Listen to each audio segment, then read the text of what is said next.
আমরা এখন 12-এর অঙ্কগুলো সমাধান করব।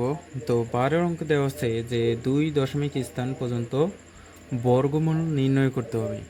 2 স্থান পর্যন্ত বর্গমূল নির্ণয় করার জন্য আমরা ক নাম্বার অঙ্ক দেখি যে দেওয়া আছে 7।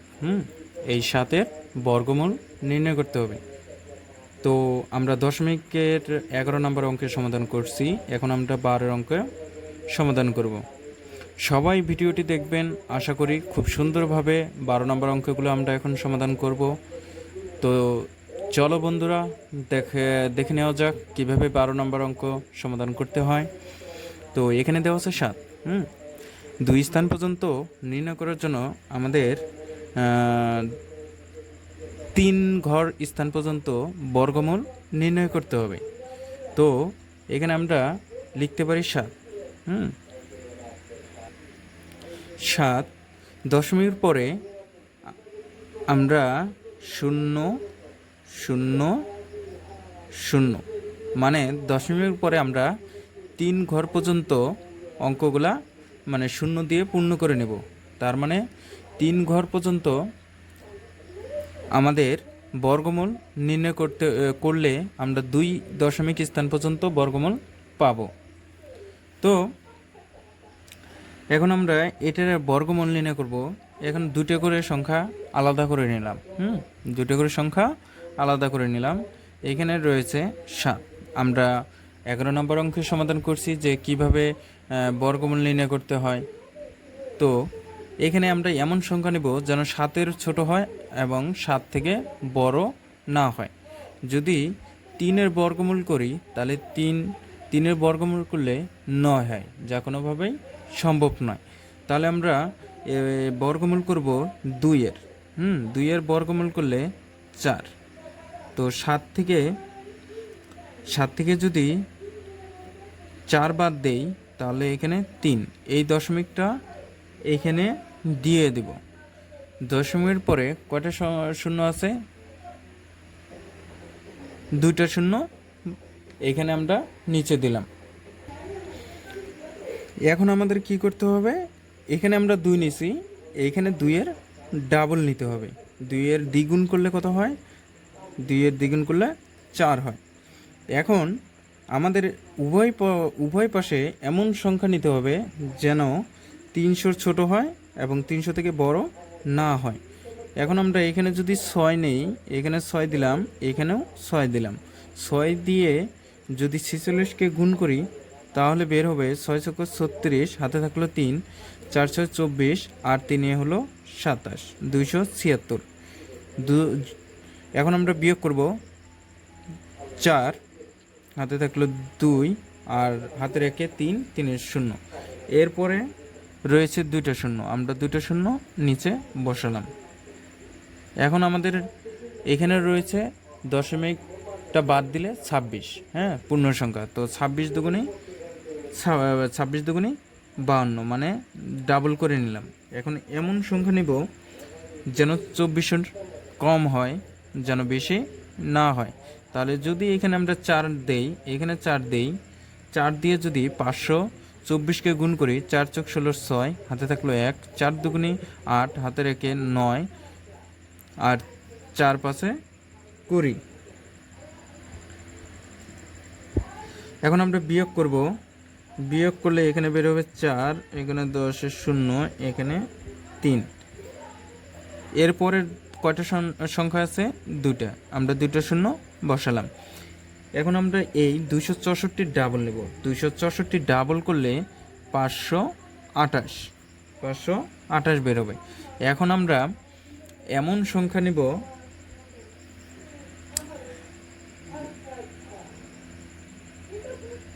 যেন 30,400-র কম হয়। এখানে আমরা 5 নিলাম, এখানে 5 নিলাম। যদি 5 5-এ গুণ করি, 5 5-এ 25, হাতে থাকলো 2, 5 8-এ 40, হাতে 2-এ হলো 42-এর 2, হাতে থাকলো 4, 5 দুগুণে 10, আর হাতে রয়েছে 4, 14-র 4, হাতে থাকলো 1, 5 5-এ 25, আর 1-এ 26।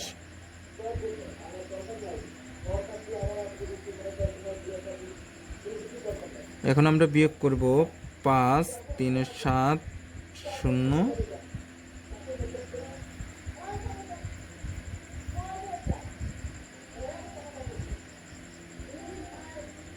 3,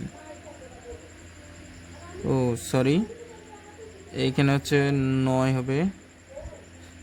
তো আমাদের সর্বশেষ বের হলো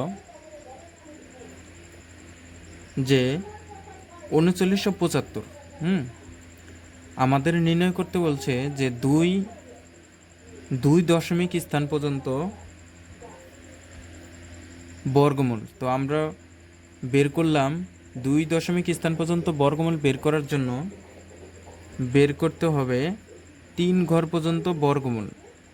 অতএব নির্ণয় বর্গমূল হবে যে 2।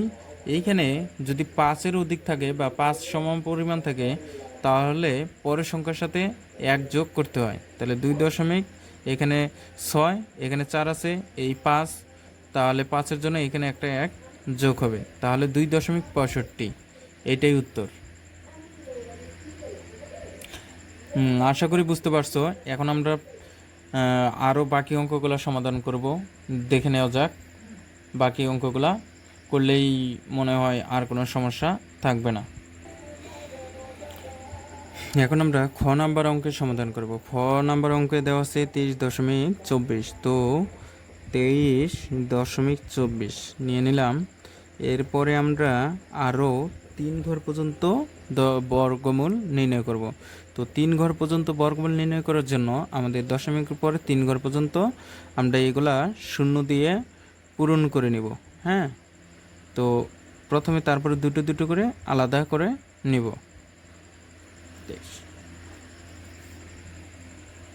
এখন আমরা এমন সংখ্যা নির্ণয় করব যে বর্গমূল করব যে 23-এর জন্য বেশি না হয়। তাহলে 5 দিয়ে যদি করি 25, তাহলে 23-এর বড় হয়ে যাচ্ছে। 4 দিয়ে করব, 4 যোগ 16, 4-এর বর্গমূল করলে 16। তো 23 থেকে যদি 16 বাদ দিই তাহলে 7, আর দশমিকের এই দশমিকটা এখানে দিয়ে দিলাম, আর দশমিকের পরে কত রয়েছে 24। হ্যাঁ, তাহলে 4-এর ডাবল করলে 8। এখন আমরা এমন সংখ্যা নিব যেন 728-এর কম হয়, 724-এর কম হয়। তো এইখানে যদি আমরা 8 নেই, এইখানে 8 নেই, আর 8 8 64, 4 হাতে থাকলো 6, তাহলে 8 8 গুণ করলে 64 আর 6 70। তারপরে এখন আমরা বিয়োগ করব 0, তারপরে 2, পরে দুটো সংখ্যা আমরা এখানে নিচে নামাবো। এরপরে 48-এর যদি ডাবল করি বা দ্বিগুণ করি তাহলে 48 দুগুণে 96। এখন এমন সংখ্যা নেব যে 2 দিয়ে নিব, 2 দিয়ে নিলে 2000 কম হবে। হ্যাঁ, 2 দিয়ে যদি গুণ করি 2 দুগুণে 4, 6 দুগুণে 12, 2 হাতে থাকলো 1, 9 দুগুণে 18, আর 1-এ 19। তাহলে যদি বিয়োগ করি 6, 3 7, আর 10-এ 0, আর হাতে রেখে 1-এ 0, আর নাই। এরপরে আমরা পরের দুটি সংখ্যা নিব।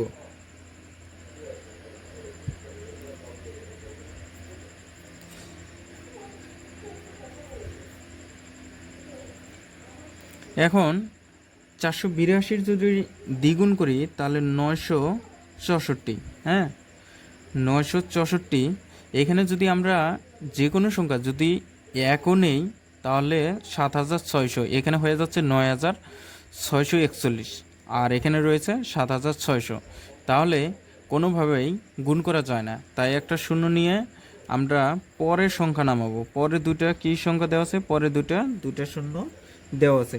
এরপরে যদি আমরা 7 দিয়ে গুণ করি, যদি 7 দিয়ে 9647-কে গুণ করি তাহলে বের হবে 67,4849। আমরা এখন বিয়োগ করব 1, 5 হাতে রেখে 9, 1, এখানে 5, 8 8 0 আর 6 0। অতএব নির্ণীয়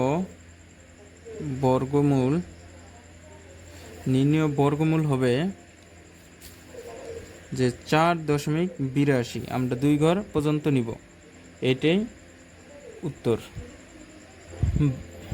গ নাম্বার অঙ্কটা বাকি অঙ্কটার থেকে একটু ভিন্ন, কোনো সমস্যা নেই। তো প্রথমেই আমরা কি করব, প্রথমে আমরা 0.03। আমরা দশমিকের পর জোড়া সংখ্যায় মানে 3 ঘর পর্যন্ত নিব। 0.03 6 0 0 0। তো দশমিকের পরে দেখো 3টা সংখ্যা হয়ে গেছে, এইখানে একটা, এখানে একটা, এখানে একটা, এখানে এটা এটা না দিলে হয়। তো এখন আমরা এটার বর্গমূল নির্ণয় করব। তো এই শূন্যটা এখানে দিয়ে দিলাম, দশমিকটা হাতের ডান পাশে দিয়ে দিলাম, তাহলে থাকলো কি, তারপরে রইল 0.3। তো আমরা 2-এর যদি বর্গ করি, 2-এর বর্গ করলে বেশি হয়ে যায়, 4 হয়ে যায়, তাহলে 1-এর আমরা বর্গ করব, 1-এর বর্গ করলে 1। আমরা বিয়োগ করব 2, এরপরে সংখ্যা আছে 260, নামাবো নিচে। তো 1-এর এখানে দ্বিগুণ করব, এখানে 2। এখন এমন সংখ্যা নেব যেন 260-এর কম হয়। তো এখানে যদি 8 নেই, এখানে 8 নেই, 8 64, 8 দুগুণে 16, আর 6 22।